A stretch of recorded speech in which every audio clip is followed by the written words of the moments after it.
Assalamualaikum warahmatullahi wabarakatuh. Nama saya Nabil Fadlan Pratama dengan NIM 15016234042 dari Prodi Pendidikan Teknik Elektro. Nah, hari ini saya akan mewawancarai teman saya. Boleh perkenalkan dulu namanya siapa? Ya, nama saya Agil Febriawan, umur saya 17 tahun. Ya. Kalau boleh tahu sekolah di mana ya? Oh, Agil. saya SMA di Al Huda Cengkareng. Oke. Jadi saya ingin mewawancarai Agil nih untuk memenuhi tugas mata kuliah perkembangan peserta didik yang diampu oleh Bu Rahman Noviati, SPD MPD. Jadi pertanyaan pertama tuh yaitu mengenai pengalaman belajar Mas Agil nih pas sekolah tuh gimana ya? Kalau saya selama belajar di SMA ya baik-baik aja sih. Kayak ikuti belajar yang diberikan oleh guru dengan baik gitu. Kayak gak ada hambatan gitu ya berarti? Ya.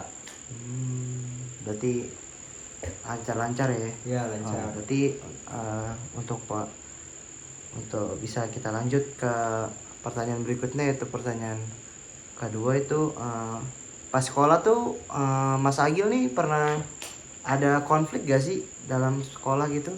Ya, selama saya ada di sekolah ya, belajar di sekolah, saya nggak pernah ada lah konflik. Saya tuh orangnya yang ngikutin aturan dengan baik lah. Jadi nggak bandel gitu ya, Ya, bahasanya? baik-baik lah. Baik-baik aja ya, kagak bandel. Berarti kita bisa lanjut nih buat ke pertanyaan ketiga ya tadi ya Mas Agil Ya, berarti ketiga. ya. Pas pelajaran tuh pernah ada ini gak sih kayak kesulitan saat mengikuti pelajaran seperti itu? Ya, Jadi apa maksudnya, kayak ada yang bikin sulit gitu pas belajar? Ada nggak? Ya, ada sih ya, kadang temen sebangku itu kayak kurang kondusif, berisik gitu. Jadi saya kurang ikuti pelajaran dengan baik lah. Oh, bandel ya berarti ya kalau Iya, parah banget emang. Kacau. Jadi boleh kita lanjut ke pertanyaan selanjutnya ya berarti Mas Akil ya. Ya. Kamu pernah ini gak sih punya hubungan kurang baik gitu ke guru? Kalau sama guru sih baik-baik aja lah ya, nggak boleh melawan gitu, ngikutin aja. Kalau sama temen sih ada lah beberapa, cuman nggak terlalu yang buruk-buruk banget. Tapi berarti kita dapat konklusi nih, jadi Mas Agil nih orangnya jarang berantem atau jarang bikin masalah ya di sekolah ya. Terus gak pernah bikin kayak konflik gitulah Mas Agil nih. Ya. Baik-baik ya. Berarti kita lanjut ke pertanyaan yang ke 5 nih. Mas Agil nih pernah dirundung gak sih, kayak dibully gitu gak sih pas sekolah? Ya, selama kelas 11 ya, kebetulan saya kelas 11, belum pernah sih. Kayak ya pernah ngelihat orang ngerundung gitu, cuman saya belum mengalami sih. Oh, gak pernah mengalami ya? Iya. Tapi pas dirundung itu Mas Agil ngeliat gitu? Lihat, cuman ya gimana, saya kan orangnya nggak usah berantem gitu. Mau bantu ntar malah saya yang dirundung, Pak. Mas. Oke, kita lanjut nih ke pertanyaan ke-6 ya berarti ya Mas Agil. Pernah nggak sih punya masalah pribadi atau kayak masalah percintaan yang bikin mempengaruhi kegiatan belajar mengajar Mas Agil nih? Ada sih kayak masa percintaan, cuman saya nggak bisa ngasih tahu lah, privasi. Privasi ya, jadi nggak boleh ngasih tahu nih. Iya. Oke, berarti kita lanjut aja nih ya untuk ke pertanyaan ke berapa nih berarti kira-kira? Ke-7 ya? Yaitu pernah ngerasa nggak sih kayak kebijakan sekolah nih kayak ngerugikan para murid gitu?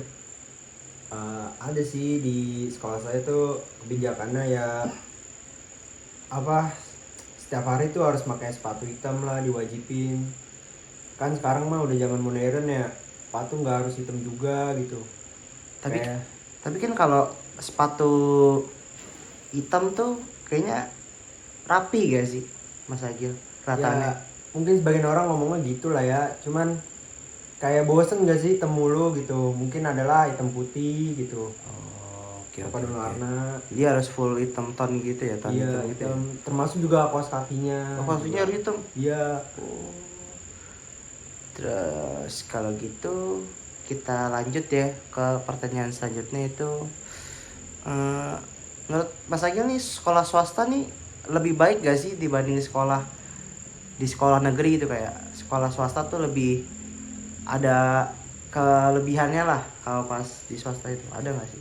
Menurut saya sih nggak ada sih ya, swasta sama negeri tuh ya kan sekolah tempatnya buat belajar juga lah, sama gitu, nggak ada yang bedain. Oh, Itu jadi sih. sama aja ya, kayak Ya sama nggak aja sih peduli sekolah. mau swasta atau negeri gitu ya. Iya. Berarti kita lanjut ke pertanyaan ke-9 tuh, bagaimana sih pendapat Mas Agil nih tentang biaya saat pas sekarang, apalagi Mas Agil nih sekolah di sekolah swasta nih, kan biasanya sekolah swasta tuh mahal nih harganya. Nah, Nah, Mas Agil gimana? kalau menurut saya sih biaya pendidikan masa sekarang ya dibilang sih standar ya. Mungkin ya bagi beberapa orang yang kurang mampu itu kan bisa ngajuin beasiswa kayak KJP yang dikasih sama pemerintah gitu.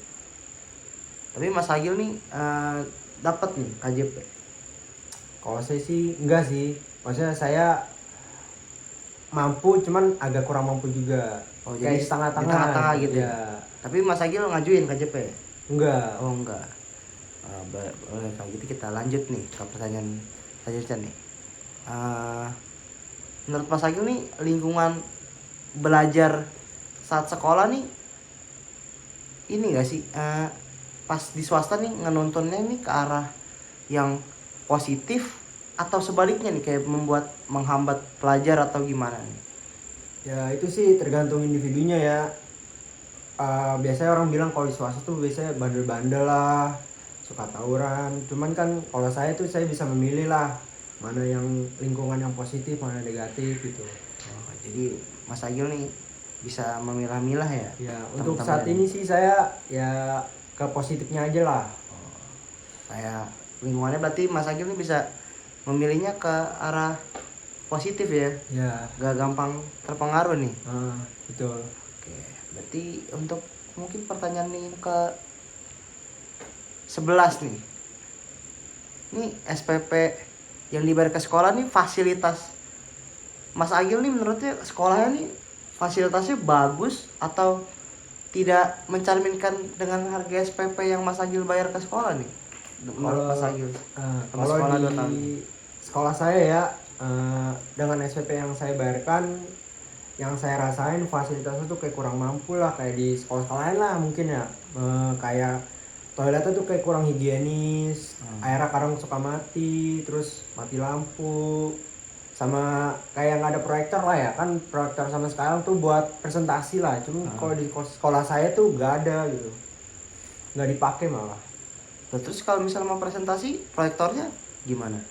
Ya minjem lah, saya harus ke TU gitu, ketua kelasnya.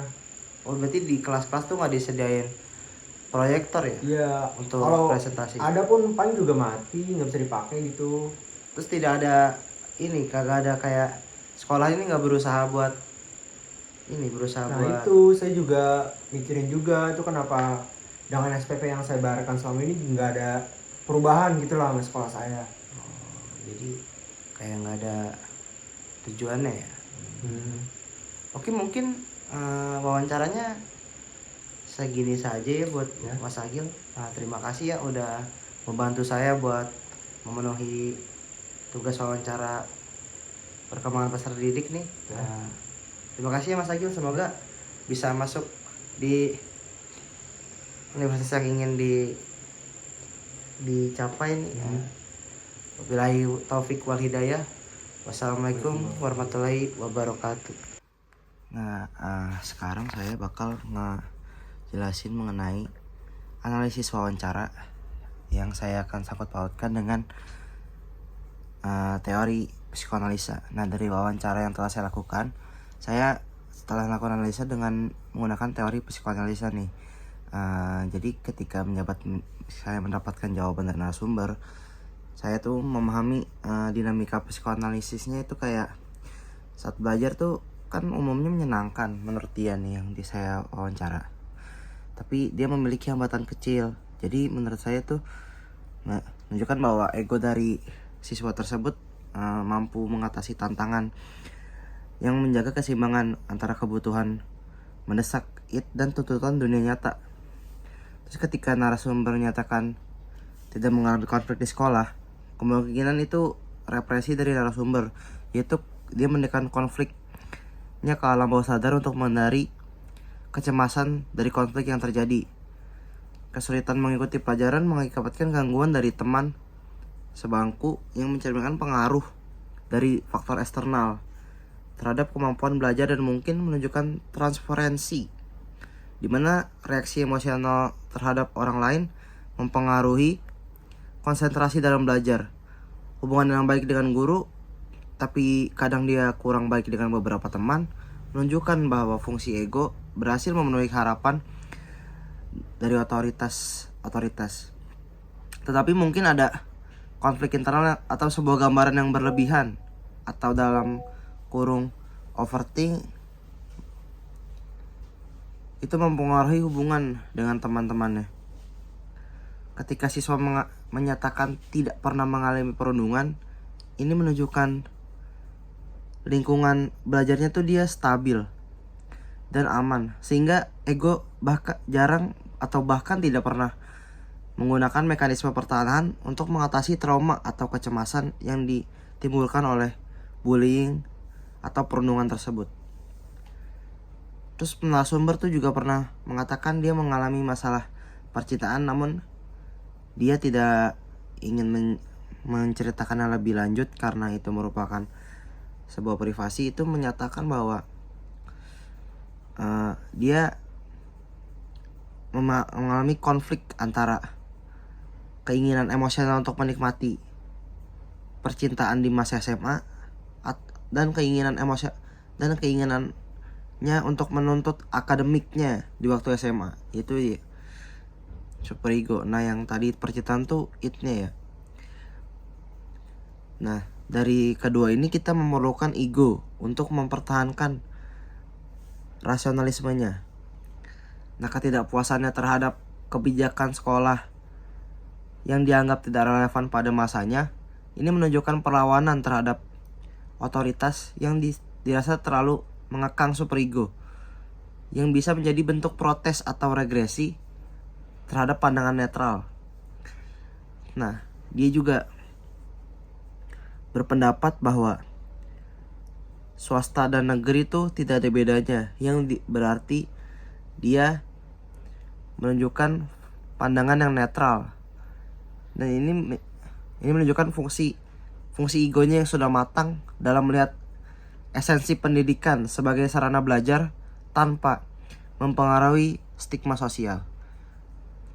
Pemahaman realistis tentang biaya pendidikan juga menurut saya dia menunjukkan fungsi ego yang baik dalam mengatasi situasi ekonomi atau finansial setiap siswa, karena setiap siswa juga tidak selalu sama ya ekonominya. Nah, kemampuan memilih lingkungan juga menunjukkan ego yang kuat untuk mengarahkan dirinya ke situasi yang lebih konstruktif. Dia memiliki cerminan dari internal locus of control, yaitu keyakinan seseorang bahwa dirinya tersimpan potensi yang besar untuk menentukan nasib sendiri dan tidak peduli apakah lingkungannya mendukung atau tidak.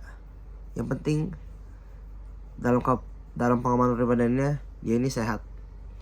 Dan ketidakpuasan terhadap fasilitas sekolah juga menunjukkan pengakuan realitas, itu fungsi ego yang mungkin tidak memenuhi harapan yang ideal dari superegonya, serta frustasi yang perlu diatasi melalui coping mechanism atau mekanisme pertahanan seperti rasionalisasi atau sublimasi melalui teori psikoanalisa. Kita dalam melihat bagaimana ego siswa berfungsi untuk menavigasi berbagai tantangan dan konflik di lingkungan sekolah, menggunakan mekanisme pertahanan untuk mengatasi stres dan menjaga keseimbangan antara kebutuhan internal dan tuntutan eksternal. Sekian dari saya, Nabil Fadlan Pratama. Ini adalah analisis hasil wawancara untuk memenuhi penugasan ujian akhir semester perkembangan peserta didik. Jika ada kesalahan kata mungkin mohon dimaafkan. Saya izin untuk mengakhiri analisis hasil wawancara berikut. Wabillahi taufik walhidayah. Wassalamualaikum warahmatullahi wabarakatuh.